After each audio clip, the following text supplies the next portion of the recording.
You're welcome back. This is Newsfile, it's your most authoritative news analysis show. And here on Newsfile, we put Ghana first.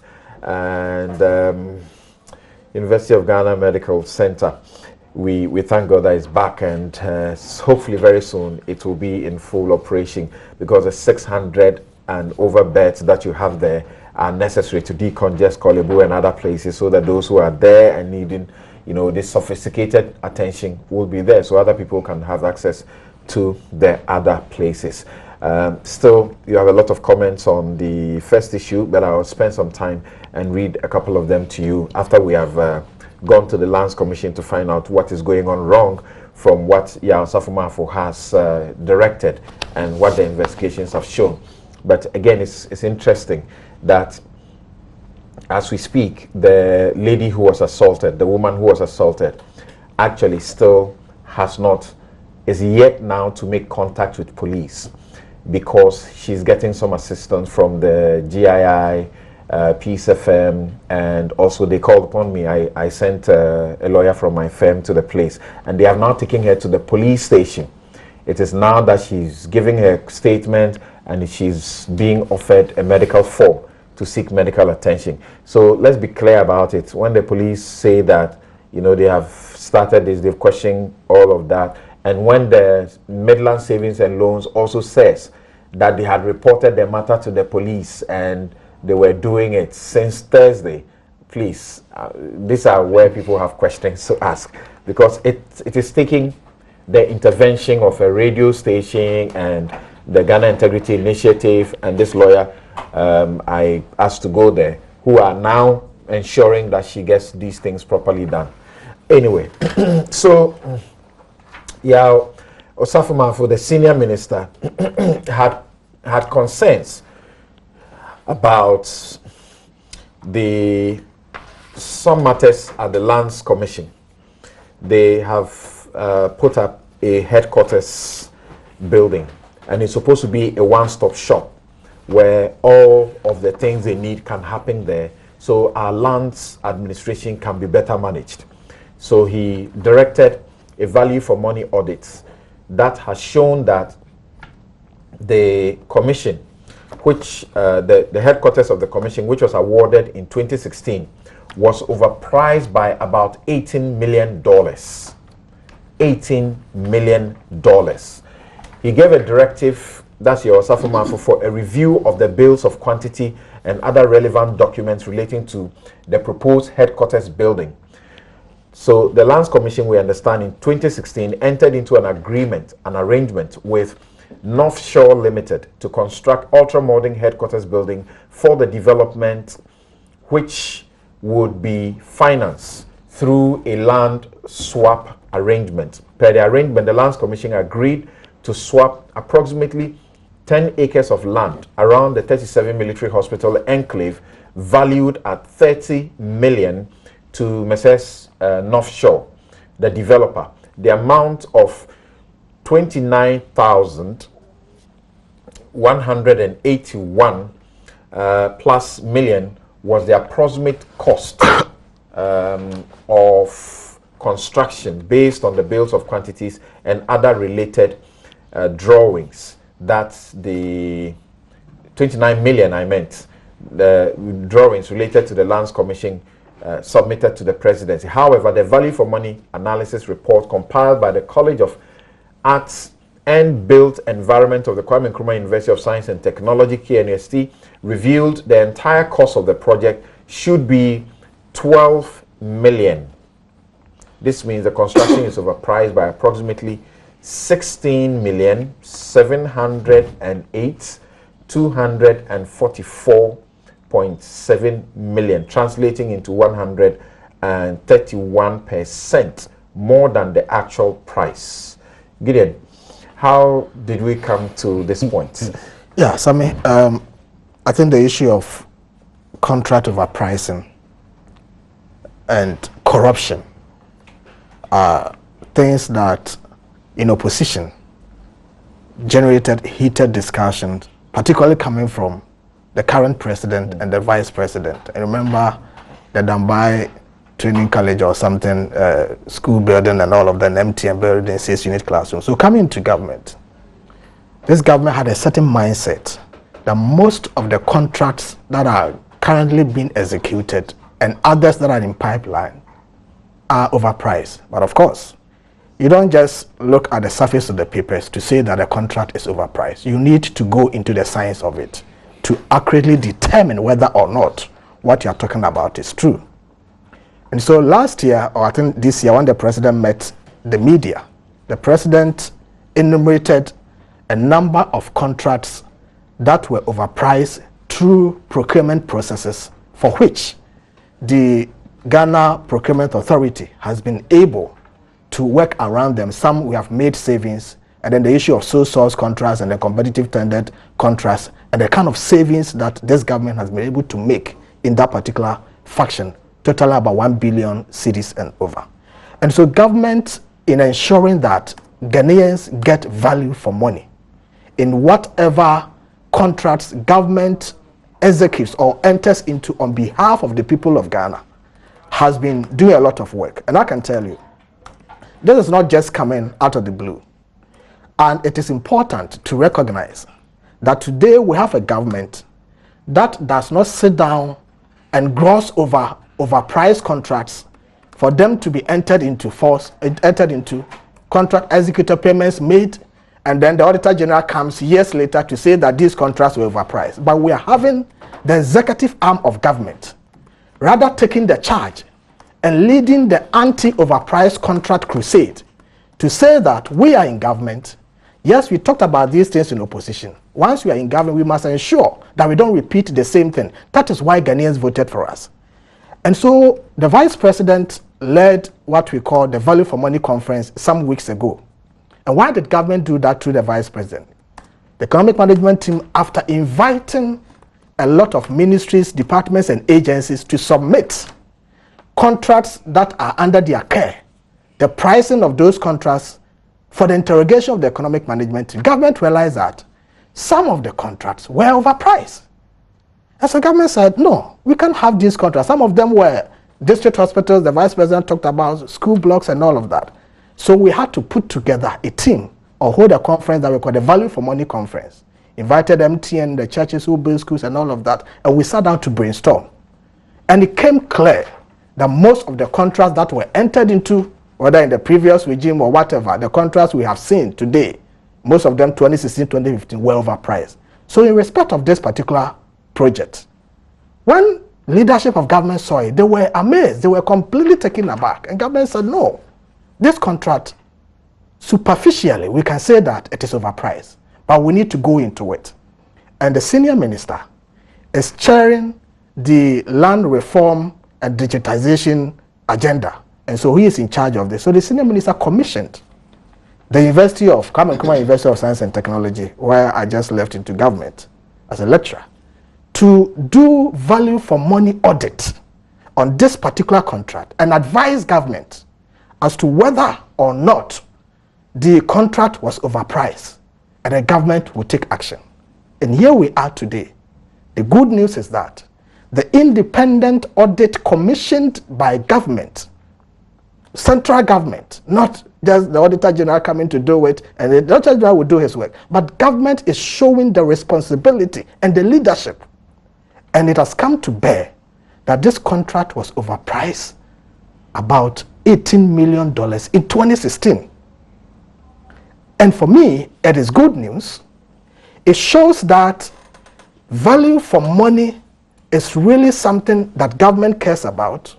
And if indeed we vote to effect change for the betterment of the system, then I can say that there is value for vote in President Akufo-Addo, because we are seeing him leading the charge to fight corruption, not just at the end of appointing a special prosecutor to prosecute people, but also leading the charge to investigate matters that have colors of corruption to really ascertain that there is element of corruption in this matter. And then we move ahead. Like Dr. Wako confirmed, you know, Dr. Baumia, part of his mantra in his corner in the campaign was that there was a lot of savings that could be made from looking at things from this perspective through corruption, things that corruptions, have gotten into corrupt activity. So this is really good. Well, I think anytime you have an opportunity to save the state some money, that is very good. Okay, and I want to emphasize this, that value for money audit is an integral part of the procurement process. It is not the exception. So when you find a contract, and I don't have the details on this, beyond what is being discussed, okay, that skips or that basically evades that process in the procurement process, then there's a worry. We currently are approving a number of contracts, loan agreements. And I can tell you that throughout yesterday, what we did was to approve a number of loan agreements for specific contracts that were laid before Parliament. And not a single of them came with a value for money audit report, which is an essential requirement in the procurement process and in the approval process. And we have insisted that we need to see the value for money audits of those projects. The contract for the Ghana card has no value for money audits to the extent of the, well, you didn't bring it to us. We asked for it. We asked for it. You see, I don't interrupt when you. I'm just giving you the I disagree. You see, I am sitting somewhere. I have an oversight over this activity. And I'm telling you there is. There is. So we Listen, can later. Will you let me finish my conversation? If you want, we can have a private conversation, please. Okay. And when we requested for them as part of the procurement process and the approval process, we weren't given. It is not in the records of Parliament as part of the approval process. We don't have it. Transactions that have occurred in this country under this government that we don't have value for money audits at the level of even Parliament approving loans are enormous. So when you then do a historical review and you find that there is a particular contract that is overvalued, it is important to interrogate it and to seek to recover monies that you think are not properly spent. But to create the impression that one group of people do value for money audit and another group of people don't, it's not the way to go. Why? Before we can approve any EXIM loan agreement, you already know the contractor. You have already done an assessment, and there should have been a value for money audit before the loan is approved. As we speak today, the agreements that have come, they have always told us we'll bring them before you realize it is on the floor. They should show me one agreement they have brought since I have been in Parliament that we have not requested for value for money audit. So we will also come into government and now be discovering that there are no value for money audits. So we should be focusing on how to save the Ghanaian taxpayer without this unnecessary politicization when we find one or two examples somewhere and use that to characterize the whole government. Were you not in this country where we saved $27 million on value for money audit in the procurement of thermal plants in this country? You recall? In this country, $27 million. It was public knowledge. So don't say that today. One interesting thing that is happening is that we have always used independent body, crown agents and co to do value for money audit. The procurement, the National Procurement Authority, which itself approves transactions that must have an independent person reviewing, is now telling us that they have set up a unit for value for money audits. Today. So you are your own watchman. At the procurement agency, there is a value for money audit unit created in 2017 to now be being their own watchmen instead of independent value for money audits. Why didn't we take this one to the same procurement authority? Because we need to have an independent value for money audit for all contracts, whether they were in the past or they are in the present. Right. And there should be no exception. Right. So he provokes a very interesting issue. There is You have all to- of you these bring it. contracts We ask for them. We don't want apparently to ask receipt. go through That's the the public Today, procurement yesterday, we process. approved almost 10 And loan he agreements, says not even one. embedded in that Claim of process value for money. is value for money Not even audit. one. And yet we are able to discover that All the loans a we got. contract is overpriced by about $18 million. Not 1 million, not 2 million, 18. That's an indictment on the process itself, isn't it? Yeah. And the various institutional setups that are supposed to protect the country, even including parliament. We are concerned to the extent that a document will go through parliament without some Like necessary... he just said. Yeah, and yet parliament would approve. So hold on. Can you answer that? You demanded a value for Yes. money audit for a contract that comes before you for the NIA project. A lot of money. You didn't get it. Yet Yes. you have gone ahead to deal with the see- contract. You see, this, if you have been watching the post-train of Parliament. I want a straight answer. No, You didn't get it, because and yet you have gone ahead to deal with listen, it listen and to me. passed it. I speak as a member of the committee that is demanding this document. The other group of people are not interested in that document, okay? And they have the numbers. So, why? Several times we have had to insist that we want a majority decision on the report because we disagree, we don't have the enough information, and then they'll bring it on the floor and pass it. Sometimes when you decide that there are not many and you call for a division, they will suspend sitting and ship their people to fill the chamber and pass it. Okay. That's what is happening. Prof. So I don't have all the evidence. And all But Doc that, says there's one, except that he has not been Some given to surprise, them. yes, because I've seen that. It's not my supposed to be understanding is we that are supposed to have certain facilities have They're been not asking approved But unanimously. no, we are not supposed to be begging for it. That they didn't have many of these things. We have gone for loans that, in terms of even where the monies will be invested, its viability and all of that, we sit in academia and we are asking. I want to believe that they've got their own explanation, the way they manage it and all of that. But I can tell you that when it comes to projects, contracts, is the surest way African governments have used to accommodate their corrupt practices. You can do it through paying salaries, through projects. So contract overvaluation, largely embedded in what we call public investment inefficiency, is the reason why we are not making progress. If they give you the contract sum of constructing a road, it's as though they are connecting earth to heaven. And yet, He said he can't do that through salaries, but the auditors, current project is showing to us that people who are dead are still alive on the pay books. but you would understand that those who have retired yes. still remain with reduced ages. Yes, double salaries. but you would appreciate that is And more he says and double salaries. at the public sector level, at the civil servant level. That is how they also accommodate their own ways and all of that. Look, we have a problem as a country. If you pick somebody's pay slip and you look at the net pay, you can predict the neighborhood because we know housing prices. When you go there and the person is not there, there's something wrong with the system. So these are the other ways that people are using largely.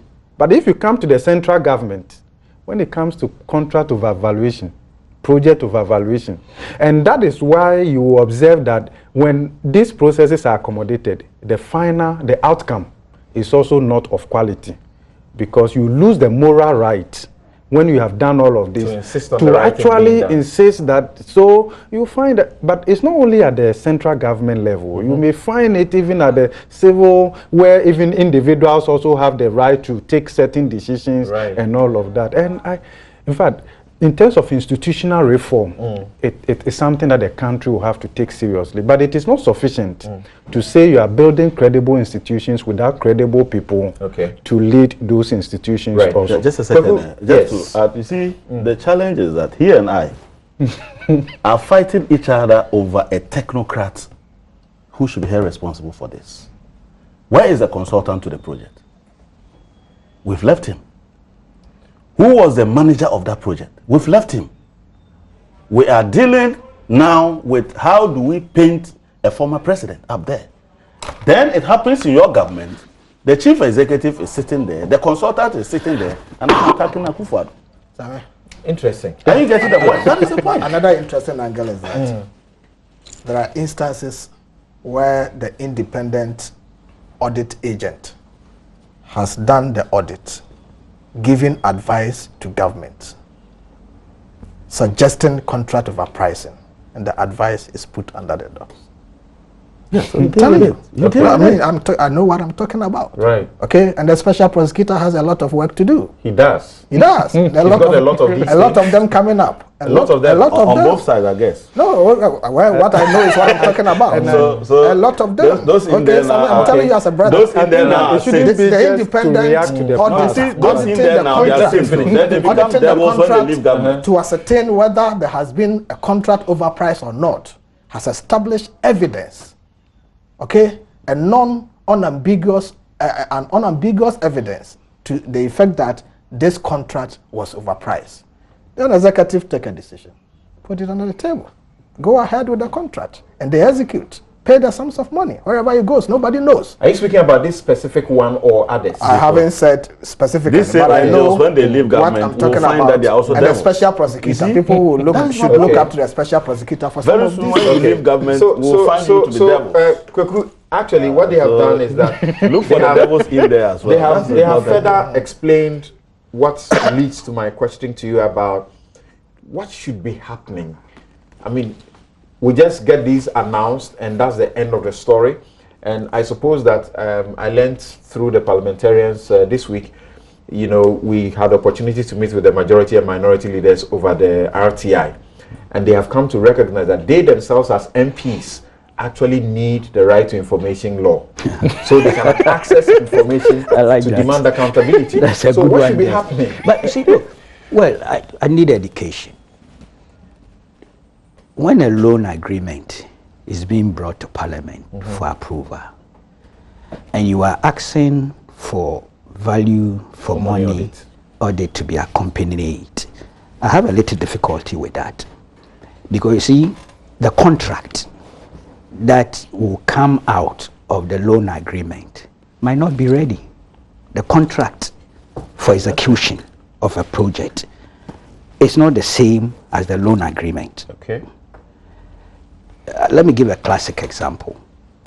The Ghana US Exim Bank $350 million loan agreement for rural electrification, which was approved by Parliament 2008 or so. It went to Parliament, all right. All the terms and conditions are there, approved. But the contract was executed subsequent to the loan agreement's approval. It's a US company, and I think the Ghanaian is a VRA or ECG that went into that. So that value for money audit process, which I think was done by Crown agents, began after the contract, the loan agreement. Even didn't end during the Kufuor administration. It was completed under the Mills administration. It led to some reduction here and there.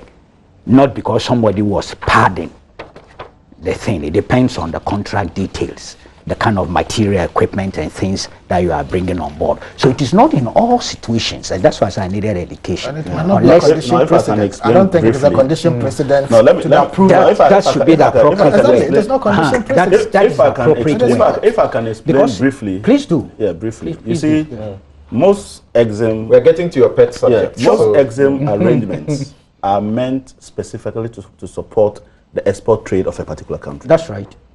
So very often, a supplier from that country or a businessman here with a relationship to a supplier there almost closes the deal, pushes that deal. And by the time it comes to you as a government and you have approved, you already have a commercial agreement in place. Because the exim will not approve without a guarantee that my client, who is going to support this business to generate export for my country, has been awarded this contract. And for which reason we are coming in to finance that transaction. And so even often when the agreement comes, they even come with evaluation from the Ghana Revenue Authority of tax exemptions that are supposed to follow it, because they have done evaluation of all the items. In that situation, you expect to see a value for money audit. But there are some general agreements. You are just contracting a facility from a bank somewhere. You may not have a commercial agreement in place. You may not have a contractor in place. So you can approve the terms and conditions so moto without looking for a commercial agreement. But when you bring several of the EXIM agreements, it will be strange to get an approval without an identification of a supplier that will benefit the originating country. Well, those are the instances. Thanks for your information. So Kogu finish his point quickly, and then we take a break and return to look at the media review. Yes, I'm grateful for the information and education, except that's insufficient. I am not convinced. Okay. I'm not convinced because I've seen too many of these things happen in Parliament where the loan agreement is not accompanied by value for money audit.